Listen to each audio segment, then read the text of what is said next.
हरीश राणा को लेकर पूरे देश और विश्व में चर्चा है। वह 32 साल का लड़का कुछ समय का और मेहमान है। जैसे जैसे लाइफ सपोर्ट सिस्टम हटाया जाएगा फिर प्राण पखेरु उड़ जाएंगे। वैसे तो 2018 से ही इलाज चल रहा था। माता पिता इलाज कराते कराते टूट गए हैं। माँ की ममता है जो अब तक, और पिता उनका इलाज करा रहे थे, सब कुछ खत्म हो गया। कई सवाल उठते हैं, क्या हरीश राणा आपके गांव में नहीं है? मैंने तो तमाम हरीश को देखा है।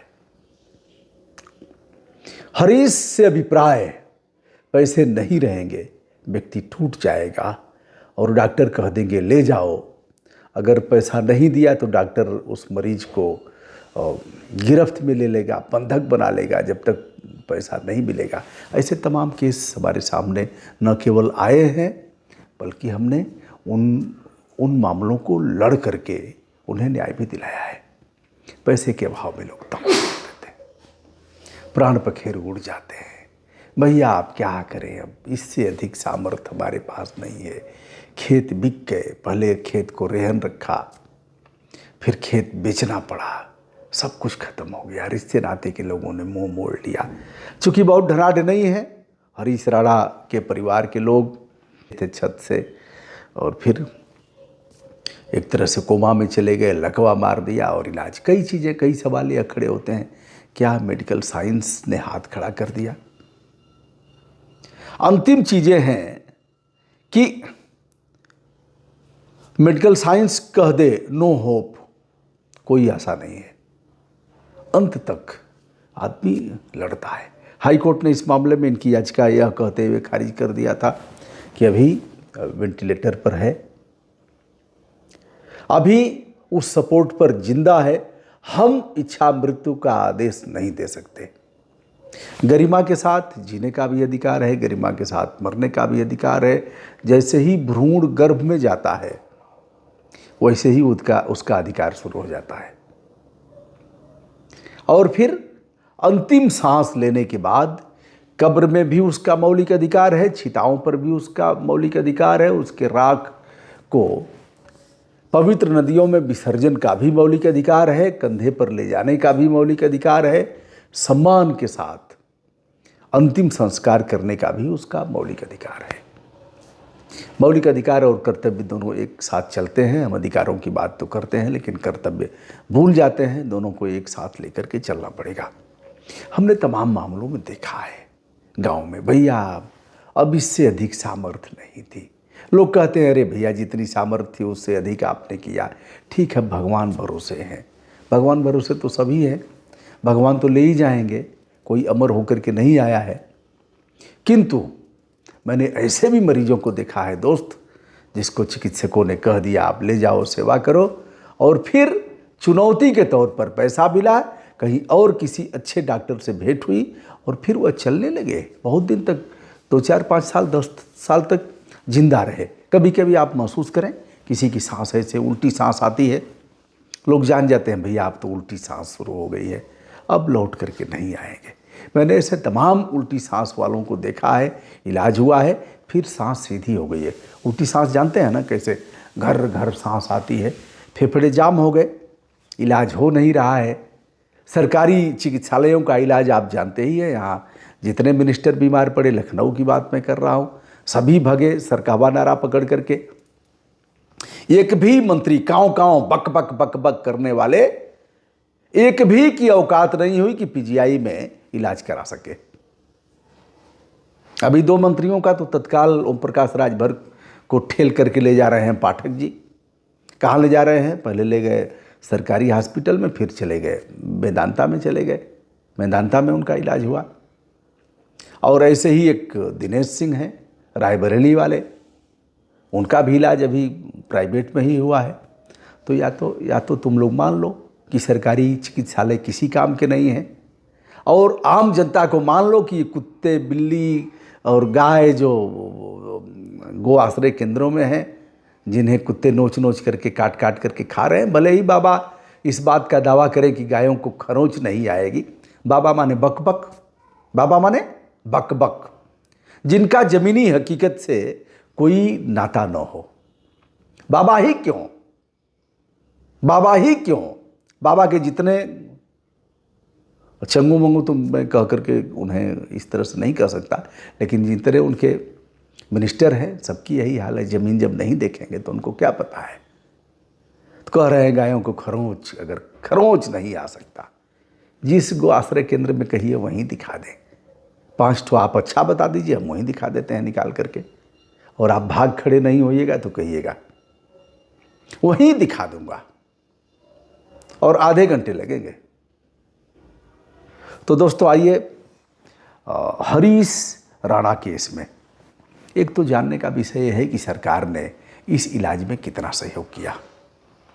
चाहे वह प्रदेश की सरकार, चूँकि गाजियाबाद का ही मामला है, प्रदेश की सरकार ने कितना किया, सरकारी अस्पताल में कब तक इलाज हुआ, सरकारी अस्पताल का रिस्पांस क्या रहा, यह शोधार्थी जो शोध करना चाहते हों वह बच्चे इस पर कर सकते हैं शोध करना, चूँकि इच्छा मृत्यु का पहला यह मामला है। तो सरकारी अस्पतालों का रिस्पांस क्या रहा, कैसे कैसे उन्होंने जूझ करके इलाज कराया, जांचों में क्या संकट आया, चिकित्सकों ने किस तरह का व्यवहार किया, किस चिकित्सक ने कहा कि अरे ले जाओ यार हटाओ, ऐसे कह देते हैं, हम तो सुने हैं, और फिर उनकी ऐसी की तैसी भी किया जाता है, अरे यार ले जाओ हटाओ, सेवा वा करो हटाओ, जबकि उसके बाद भी वो 2-4 साल जिए हैं। फिर प्राइवेट में कहाँ कहाँ गए, क्या क्या बेचा उन्होंने, क्या क्या परेशानियाँ हुई। गांव में तो हर गांव में हरीश राणा है, हर गांव में। संविधान कहता है कि देश में चिकित्सा का अधिकार सभी नागरिकों को है।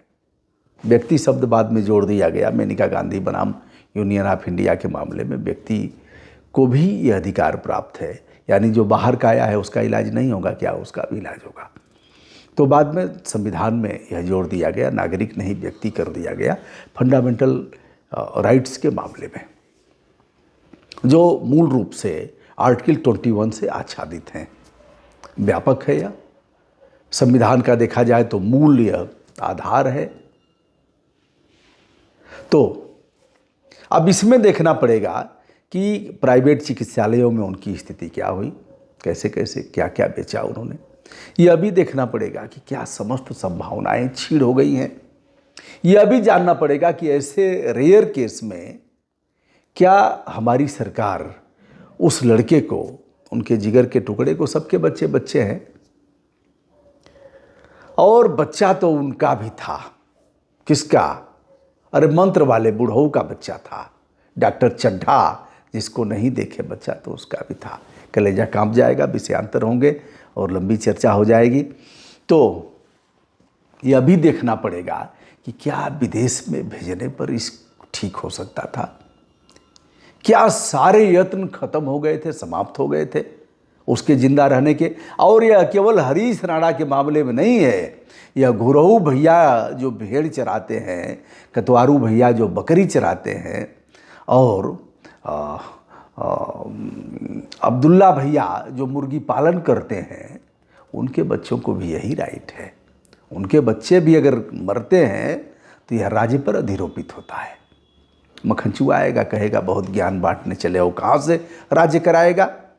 अरे मक्खनचुआ हमसे डीजल में पैसा लेता है साहेब, हमसे पेट्रोल में पैसा लेता है, हमसे माचिस में पैसा लेता है, हमसे तेल में पैसा लेता है, हमसे कलम में पैसा लेता है, टैक्स लेता है, हमसे कागज़ में पैसा लेता है, टैक्स लेता है, हमसे बीड़ी में लेता है, और किस चीज़ में, नमक में टैक्स लेता है। नमक के लिए गांधी जी ने किस तरह से नमक सत्याग्रह किया।